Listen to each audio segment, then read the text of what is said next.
Pourquoi la prière est si importante? C'est le message d'aujourd'hui. Bonjour à tous, j'espère que vous allez bien. Et oui, comme le dit ce thème, à quoi ça sert de prier? Pourquoi la prière est si importante? Pourquoi les gens prient tellement? C'est quoi leur but? Qu'est-ce qu'on y gagne? C'est une question que peut-être tu t'es posée un jour aussi en tant que chrétien, en tant que musulman, en tant que juif ou même en tant que non-croyant. J'aimerais comparer la prière, qui est l'alimentation de l'esprit et de l'âme, à la salle de muscule, la musculation physique du corps. Lorsqu'une personne désire muscler son corps, elle a un objectif en vue. C'est d'avoir une meilleure apparence physique, de plaire, peut-être de se rapprocher de certains groupes de personnes, pour rentrer dans un milieu social également, pour se sentir mieux dans sa peau. Eh bien, dans le côté spirituel, la prière sert à se rapprocher de Dieu, à être plus fort spirituellement face à la tentation, à être plus fort lorsque vient l'adversité, lorsque viennent les épreuves de la vie. Imaginons quelqu'un qui est fort physiquement, qui va à la muscule constamment. Lorsque quelqu'un l'agresse physiquement, il est plus fort. Il peut résister plus facilement à une personne qui n'a pas l'habitude de faire de la muscule ou faire un sport de combat. Quelqu'un qui n'a pas l'habitude de faire un sport de combat ou qui n'a pas l'habitude d'aller à la salle de muscule va être perdant. Parce qu'il ne s'est pas préparé à une bagarre, il ne s'est pas préparé à soulever quelque chose peut-être ou à faire de la force. Alors que celui qui va constamment à la muscule, qui passe des heures et des heures chaque jour, chaque semaine à muscler son corps, cette personne-là a plus d'endurance physique, cette personne-là a plus de connaissances dans le combat également, s'il fait un sport de combat. Cette personne-là, résistera plus facilement à une attaque physique. Alors que la personne spirituelle, elle n'aura pas autant de force, elle ne sera pas autant qualifiée. Mais par contre, imaginons que cette même personne physique qui va à la salle de muscule a une attaque spirituelle, une épreuve dans la vie. Elle n'aura pas la même force ni la même capacité pour résister à cette épreuve ou à cette tentation. Et il tombera aussitôt dans la tentation du diable, ou bien il tombera plus facilement dans la dépression, ou bien dans la drogue, dans l'alcool, ou bien dans des mauvaises choses qu'une personne qui prie davantage, car elle développe la pensée de Dieu en elle. Lorsque tu pries, tu développes la pensée de Dieu. Lorsque tu pries, tu es plus fort spirituellement et ton cœur est purifié également. Parce que quand tu passes du temps dans la présence de Dieu, le Saint-Esprit de Dieu te remplit davantage. Imaginons que la prière, c'est de l'eau. Et à chaque fois que le Saint-Esprit, c'est des rivières, des fleuves d'eau vive, dit la parole de Dieu. Donc imaginons que quelqu'un ne prie pas beaucoup, il n'y aura pas beaucoup d'eau en lui. Mais quelqu'un qui prie constamment, il sera rassasié d'eau et l'eau débordera. Ce qui débordera de toi, ce sera l'amour de Jésus-Christ, la paix, la joie, la pensée de Dieu, la sagesse de Dieu, parce qu'il y a la sagesse du monde et la sagesse de Dieu. Il y a la connaissance du monde, il y a la connaissance de Dieu. Et cela s'acquiert à travers la lecture de la Bible, à travers la prière. Une personne qui va à la salle de muscule, en général, il a une salle de muscule où il y va, il est inscrit, il est fidélisé et il a l'habitude d'y aller constamment. Et bien quelqu'un qui prie, il est important également qu'il ait un lieu secret, un lieu de prière où il a l'habitude de se rencontrer avec Dieu tous les jours, plusieurs fois par jour. Une personne qui va à la salle de muscule, plus il veut être musclé, plus il devra rester longtemps à la muscule. Plus il devra sacrifier du temps, il devra souffrir. Ce n'est pas facile de faire de la muscule. Ça demande beaucoup d'efforts, beaucoup de discipline, beaucoup de force mentale. Pour la prière, c'est également ça. Cela demande beaucoup de sacrifices. Ce n'est pas quelque chose qui est facile. Il faut prendre une ferme décision. Et en général, on a un lieu où toute personne a un lieu différent. Certains, c'est dans les montagnes. Comme moi, par exemple, j'aime beaucoup prier dans la nature. Ou bien dans ta chambre, ou bien dans la cuisine, si tu as une famille nombreuse, dans la salle de bain, dans le salon. Et ce qui est important, c'est que tu aies cette conscience que lorsque tu vas prier, ce n'est pas simplement toi qui vas en bénéficier, mais c'est aussi notre Créateur, notre Dieu. La différence avec la muscule, c'est que la muscule, ça n'alimente que soi. Et c'est un bienfait qui est que envers nous. La prière, non seulement c'est un bienfait qui est envers nous, mais également cela fait plaisir à Dieu. Plus de temps tu passes à prier, cela montre que tu donnes plus d'importance à Dieu. Imaginons Dieu, notre Créateur, qui est assis sur son trône. La Bible dira que le ciel est son trône et que la terre est son marchepied. Quelqu'un qui passe plus de temps dans la prière, dans la présence de Dieu, dans le lieu secret, Dieu le prend comme si la personne lui donne plus d'importance. Et il sent ça comme une adoration. Bien évidemment, ce n'est pas simplement le fait de prier. Lorsque nous sommes dans la prière, il faut également demander à Dieu qu'il purifie notre cœur afin de pouvoir avoir son amour, afin de pouvoir avoir sa capacité à pardonner, à avoir son humilité. Nous demandons à Dieu également qu'il bénisse nos ennemis, qu'il bénisse nos amis, les gens qui nous veulent du mal. La Bible dit, la Bible dit que nous devons aimer notre prochain, nous devons bénir ceux qui nous maudissent, prier pour ceux qui nous persécutent et nous veulent du mal. C'est ça l'évangile, c'est d'ailleurs cela qui a touché mon cœur et qui a fait que je devienne chrétien, que je donne ma vie à Jésus-Christ, mon Seigneur. Je n'ai pas trouvé dans toutes les philosophies, dans tous les livres du monde, un amour si merveilleux comme celui de notre Seigneur Jésus-Christ. La prière, eh bien, Jésus nous a donné l'exemple de la prière. Et je veux aussi te dire que la prière va te donner beaucoup de force. Alors, pour qu'il n'y ait pas de malentendu, je pense que quelqu'un peut développer la musculation et la vie de prière. Bien évidemment, ce qui est important, c'est de développer plus l'esprit, parce que la Bible dira que celui qui vit selon la chair est de la chair, mais celui qui vit selon l'esprit est de l'esprit. Il est important peut-être d'avoir d'être fort, d'être sportif, d'avoir une bonne santé, mais de ne pas tomber dans l'extrême, de ne pas devenir peut-être fanatique de la musculation et de tomber dans l'idolâtrie de son corps ou bien de cela.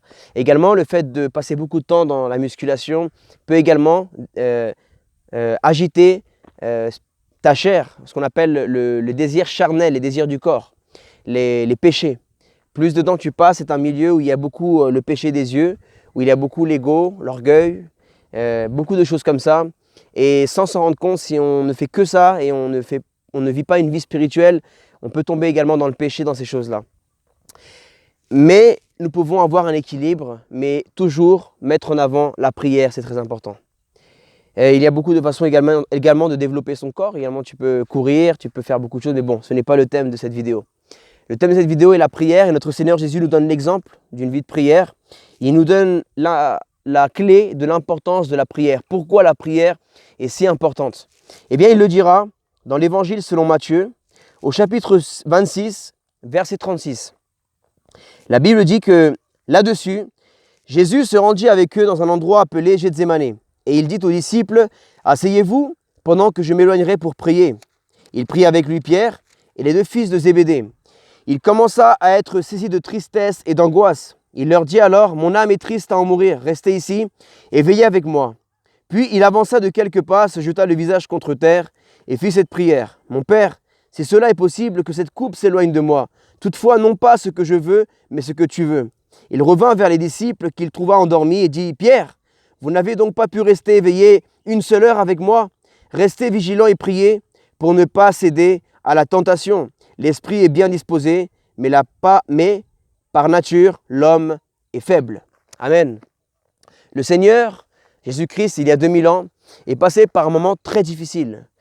La Bible explique que Jésus est l'incarnation de Dieu. Il est 100% Dieu en tant qu'esprit, la plénitude de Dieu, le Saint-Esprit de Dieu est venu en lui et il est 100% homme parce qu'il est né d'une femme. Mais il n'est pas 100% homme, excusez-moi, il est 100% Dieu, 100% homme, mais il n'est pas que homme parce qu'il n'a pas de géniteur homme. C'est l'Esprit de Dieu qui est venu reposer dans le ventre de Marie et c'est cela qui a fait la divinité de Jésus. C'est cela qui différencie Jésus de tous les êtres humains. Parce que c'est l'homme, selon la science, qui donne la vie à la femme et la femme porte la vie. Dans ce cas-là, Marie a porté la vie, mais la vie, ce n'est pas un homme qui l'a donnée, c'est l'Esprit de Dieu, la vie, et la vie éternelle qui est venue reposer en Marie. La vie d'un homme, un être humain, est une vie qui est contaminée par le péché, est une vie qui est limitée. Nous sommes tous limités à vivre un certain nombre d'années sur la terre, mais l'Esprit de Dieu est éternel. Et l'Esprit qui est venu reposer en Marie, dans son ventre, dans sa partie reproductive, et ce même esprit qui a rempli Jésus-Christ. Jésus qui avait toute la connaissance de Dieu, Jésus qui avait toute la sagesse de Dieu, lorsqu'il est passé pour une de ses plus grandes épreuves dans la vie, qui était de donner sa vie à la croix pour payer le péché de l'humanité entière, il se donnait comme sacrifice, comme rançon, pour payer la libération de l'humanité qui était déjà condamnée à aller en enfer. Il allait non seulement vivre une torture physique, il allait être cloué sur une croix, il allait être fouetté, il allait être craché, humilié. Ce n'était pas simplement une épreuve physique, c'était également une épreuve spirituelle. Il a dû faire face à beaucoup de maîtrise de soi. Mais également spirituellement, Jésus a porté les maladies des êtres humains. Il a porté le péché des milliards et des milliards d'êtres humains. Notre Seigneur Jésus a subi ce que subissaient les personnes qui étaient condamnées en enfer. Il a vécu ce que vit un être vivant lorsqu'il est séparé éternellement de la gloire de Dieu. Voilà pourquoi à la croix, Jésus a dit « Père, pourquoi m'as-tu abandonné ?» Ce n'est pas que le Père l'a abandonné, c'est qu'il devait vivre cela pour que vous et moi n'ayons plus à le vivre. Comme Jésus l'a vécu une fois pour l'éternité. Chaque être humain qui se repent de ses péchés et met sa foi en Jésus-Christ, en l'acceptant en tant que Fils de Dieu et Seigneur de sa vie, n'a plus à aller en enfer et n'a plus à vivre la seconde mort, car Jésus-Christ, notre Seigneur, a déjà payé la condamnation du péché et également est parti en enfer pendant 3 jours. Il a vaincu la mort, il est ressuscité et il est assis à la droite du Père. Il savait tout ce qu'il allait vivre, les démons qui allaient se torturer, se moquer de lui. Il était à Gethsémani, un jardin qui est près de la ville de Jérusalem. Alors il était tard le soir, il faisait nuit, et il s'est réuni avec ses disciples, il leur a demandé de prier. Ses disciples se sont endormis, ils étaient fatigués, mais Jésus, lui, a veillé. Première astuce que nous donne Jésus pour faire face aux tentations de la terre. Il faut veiller. Prier la nuit, c'est très important. Prier lorsque le soleil est couché, c'est la nuit que les sorciers font beaucoup de sorcellerie. C'est la nuit que les ténèbres agissent énormément. On le voit même dans les villes, c'est là où la délinquance est à son summum, dans les quartiers, dans les villes, dans les grandes villes. C'est le soir qu'il y a les plus grands trafics, il y a les assassinats, les viols, qu'il y a la prostitution qui s'étend. Il y a beaucoup de choses mauvaises qui se passent la nuit. La nuit, les démons sont en action. Mais les enfants de Dieu, les chrétiens, doivent aussi prier, ne serait-ce qu'une heure, une demi-heure pendant la nuit, mais il faut veiller. Et si tu passes par des moments difficiles comme Jésus a passé, la Bible dit qu'il était angoissé à en mourir, que son âme était triste à en mourir. Et il était en train de vivre une angoisse très forte, car il savait ce qu'il attendait. Et la solution qu'il a trouvée, la seule solution qu'il a trouvée pour faire face à cette situation, à ce moment difficile de sa vie, personne ne pouvait rien pour lui. Il n'y avait que lui qui pouvait quelque chose, c'était de plier ses genoux et de prier l'Éternel, de prier son Père, Dieu, afin qu'il puisse le renouveler, le fortifier et le remplir de son Saint-Esprit. Et c'est exactement ça que nous devons faire nous aussi, mes frères et sœurs. Nous devons nous fortifier dans la prière. Je ne sais pas par quel moment tu passes dans ta vie, mais peu importe la gravité de la situation, peu importe la difficulté, eh bien, la solution, c'est la prière. Pour moi aussi, ce n'est pas facile, mais c'est une question de vie ou de mort spirituelle et parfois même physique. La prière peut changer toute ta situation. Tu dois te forcer à prier. De la même façon qu'une personne qui veut être fort physiquement n'a pas une autre solution que de changer son alimentation et de commencer la muscule. Quelqu'un qui veut réussir spirituellement, qui veut aller loin avec Dieu, il n'a pas une autre solution que prier. Personne d'autre ne peut le faire à ta place. De la même façon que quelqu'un qui veut avoir un corps musclé, il ne peut dire à personne de faire la muscule à sa place.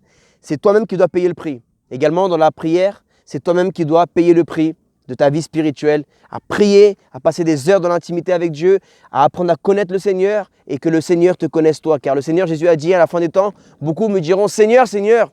En ton nom, j'ai fait ci, j'ai fait ça, j'ai prêché, j'ai guéri, j'ai délivré, j'ai chassé des démons, j'ai prophétisé. Mais Jésus dira, je ne t'ai jamais connu.